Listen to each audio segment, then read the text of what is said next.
በእያንዳንዱ እርምጃሽ ውስጥ ቅድሚያ ለራስሽ ስጪ። አንቺ ቅድሚያ ለራስሽ ካልሰጠሽ ማንም ለአንቺ ቅድሚያ አይሰጥሽ።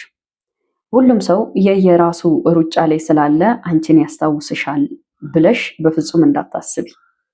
በምትፈልጊያቸው ነገሮች ሁሉ አንቺ ለራስሽ አድርጊ።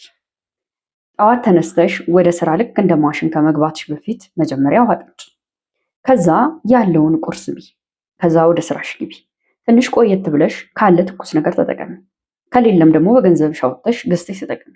ምክንያቱም እያንዳንዳቸው ለራስሽ የምታደርጊያቸው ነገሮች ነገ ላንቺ ጥቅም ስላላቸው። ለሰዎች ስናረግ እማንሳሳ፣ ለራሳችን ማረግ የምንሳሳ እኛ ኢትዮጵያኖች ነን። ስለዚህ እኔ ላንቺ መልእክቴ በእያንዳንዱ እርምጃሽ ውስጥ መሆን ያለበትን ነገር በሙሉ ከየትኛውም ሰው በፊት ለራስሽ አድርጊው። አንቺ ለራስሽ የምታደርጊያቸው ነገሮች ናቸው ነገ ላይ ላንቺ ሊሰጡሽ ወይም ደግሞ ዋጋ ሊከፍሉሽ የሚችሉት። ያ ማለት ዛሬ ላይ ራስሽን ሳትንከባከቢ ውሃ አለመጠጣት፣ ምግብ አለመብላት፣ ራስን አለመጠበቅ ነገ ላይ በጤና ደረጃ ዋጋ ስለሚያስከፍልሽ ነው። ዛሬ ላይ ግን ጤናሽን ከጠበቅሽ ነገ ላይ ዋጋ ሳያስከፍልሽ በሰላም፣ በጤና፣ በደስታ፣ በፈገግታ ትኖሪያለሽ።